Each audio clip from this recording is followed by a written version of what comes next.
This is the first time আমি আমার remuneration তুফানের সাফল্যের পরে সিনেমা প্রতি শাকিব খানের পারিশ্রমিক 2 কোটি টাকা, যা বাংলা চলচ্চিত্রের ইতিহাসে আর কোনো হিরোর ক্ষেত্রে দেখা যায়নি। মেগাস্টার শাকিব খানের লক্ষ্যমাত্রা এখন অন্য এক উচ্চতায়। মিমিকে নিয়ে তুফান ব্লকবাস্টার হতে কিং খানের পারিশ্রমিক নিয়ে নতুন একটি আলোচনা তৈরি হয়েছে, যেখানে পারিশ্রমিক শুধু 2 কোটিতেই নয় 25 কোটির ইঙ্গিত দিয়েছিলেন কিং খান।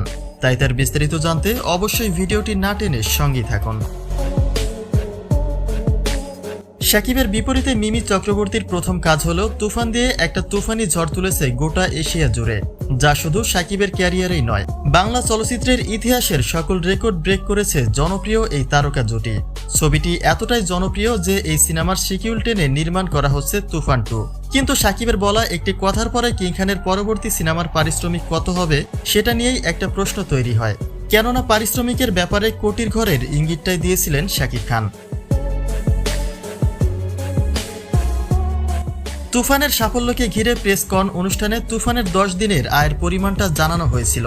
দেশীয় চলচ্চিত্রে মাত্র 10 দিনেই 25 কোটি টাকার মাইলফলক স্পর্শ করতে সক্ষম হয়েছে শাকিবের তুফান, যে কারণে স্বপ্নটা বড় করেই দেখা হয়েছিল যে 100 কোটির মাইলফলক স্পর্শ করবে তুফান, আর তাতে শাকিবের পারিশ্রমিক হবে 25 কোটি। আর যদি 200 কোটিতে পৌঁছে যায় তবে 50 কোটির দাবিদার হবেন শাকিব খান।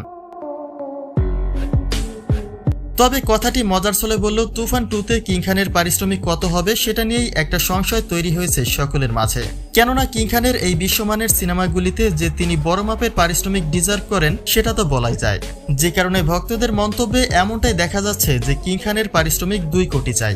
যেমন হিরো তার পারিশ্রমিকটাও ঠিক তেমনই হওয়া উচিত, এবং তার সঙ্গে এমনটাও আশা ব্যক্ত করা হয়েছে যে তুফানের চেয়েও আরও বেশি গর্জিয়াস হবে তুফান 2।